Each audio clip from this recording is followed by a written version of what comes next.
Dicen que nadie envía un mensaje final por casualidad, que en ese último instante, cuando sentimos que algo está por romperse, dejamos escapar una verdad que nunca diríamos en voz alta.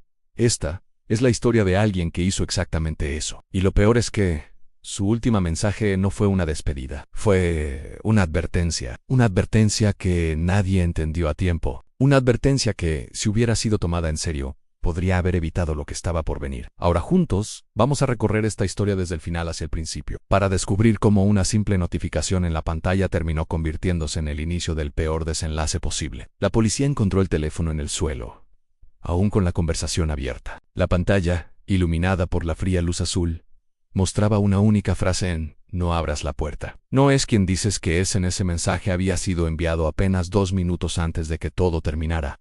El dispositivo estaba intacto. No había señales de golpes, caídas ni manipulación. Pero alrededor, la habitación estaba destruida, muebles volcados, marcas profundas en la madera y, lo más perturbador, un extraño rastro de tierra que no debería estar allí. Nadie pudo explicar por qué había tierra. La casa estaba completamente alfombrada.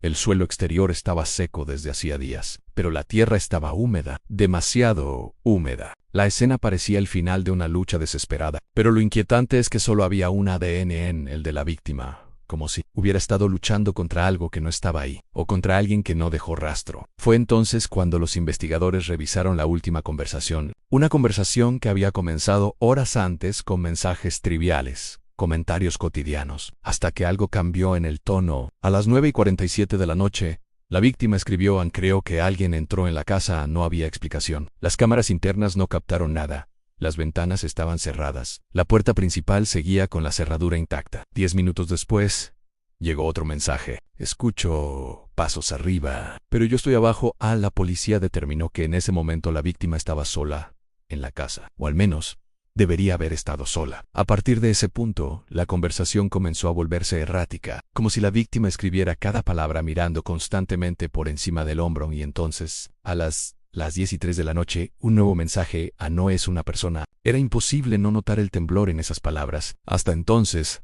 nadie entendía qué significaba. Pero el mensaje final, el que desencadenó todo, el que llevó a la tragedia: "No abras la puerta". No es quien dices que es. Ese fue el último señalamiento antes del silencio. La policía determinó que, después de enviarlo, la víctima vivió exactamente 131 segundos más. Lo que ocurrió en esos 2 minutos permanece sin explicación. Pero para comprender cómo todo llegó a ese punto tenemos que retroceder más, volver al inicio, a lo que realmente empezó esta cadena de eventos. Y es ahí donde la historia se torna aún más inquietante. Antes del mensaje final hubo un detalle que los investigadores no le dieron importancia.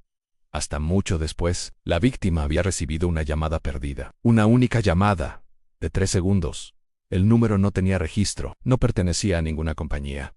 Ni siquiera seguía un formato válido y sin embargo, el teléfono la reconoció. En el historial aparecía guardada como en tú, pero la víctima no tenía registrado ningún contacto con ese nombre. Cuando los peritos analizaron el dispositivo, confirmaron que el contacto no existía. Nunca había existido. Eso significaba que alguien, o algo, lo añadió, o que el teléfono reaccionó a una presencia que los sistemas no podían comprender. Minutos después de esa llamada, la víctima escribió un mensaje que jamás envió. Quedó guardado en borradores. "Creo que estoy viendo". Doble en la imagen adjunta. Era aún peor. Una foto tomada en la oscuridad del pasillo. Al final del corredor, una silueta borrosa. Una figura que parecía ser la misma víctima, de pie, inmóvil, mirándolo. Pero la víctima estaba tomando la foto, desde otro lugar, desde otro ángulo. Era imposible. Los expertos en imágenes no lograron identificar ningún truco. Ni edición, ni reflejo ni sombra proyectada. La figura estaba allí con rasgos humanos, con su misma altura, su misma postura, como si fuera una copia o algo intentando parecerlo. Ese fue el momento en que la víctima comenzó a escribir mensajes frenéticos. No los enviaba, los borraba, los reescribía, como si su mente ya no pudiera procesar lo que estaba viendo. "Estoy escuchando mi voz en la planta de arriba. Alguien está moviéndose donde no debería haber nadie. Creo que estoy atrapado conmigo mismo".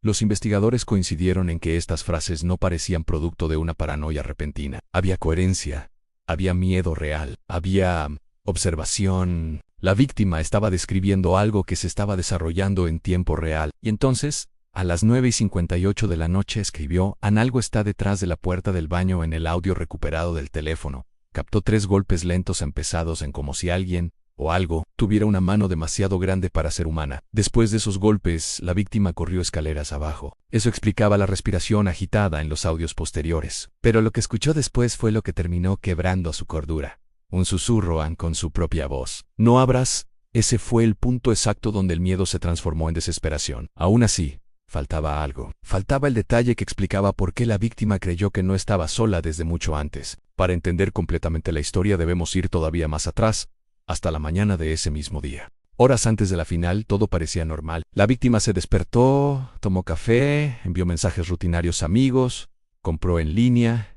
Nada fuera de lo normal. Pero a las 10:21 algo extraño sucedió. A la primera pista ignorada por Tedus, la víctima envió una foto a un amigo. Un selfie, aparentemente normal. Pero hubo un detalle que nadie notó en ese momento. La sombra detrás de él no correspondía a su cuerpo. Fue más largo, doblado hacia el lado opuesto, y parecía estar mirando en dirección a la cámara. El amigo respondió bromeando, pensando que era solo una distorsión de la luz. Pero la víctima no respondió. Poco después, las cámaras de seguridad del edificio registraron un suceso imposible en la víctima, saliendo para el trabajo. Y 10 segundos después, saliendo de nuevo la misma ropa, la misma mochila, mismo piso a la misma puerta. Pero el primero no regresó. Él nunca regresó. El segundo es el que se fue a casa esa noche, el que envió los mensajes de desesperación. Lo que vio fue su propia silueta en el pasillo, el que escuchó su propia voz. Y es este detalle el que cierra la historia. Y también la abre. La policía descartó que se tratara de un montaje. Descartó un mal funcionamiento de la cámara. Descartó un error de cronometraje. 2 registros distintos de una misma persona sin que haya tiempo para volver.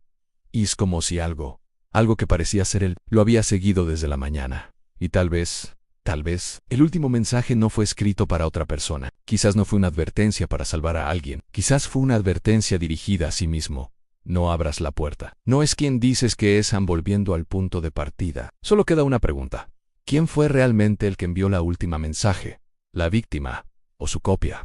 Si este misterio te ha dejado con la sensación de que algo sigue mal, no olvides suscribirte al canal para seguir más historias contadas en orden inverso, llena de suspenso y coincidencias imposibles. Deja un comentario diciendo lo que crees que realmente sucedió y prepararse porque la siguiente historia podría ser aún más inquietante.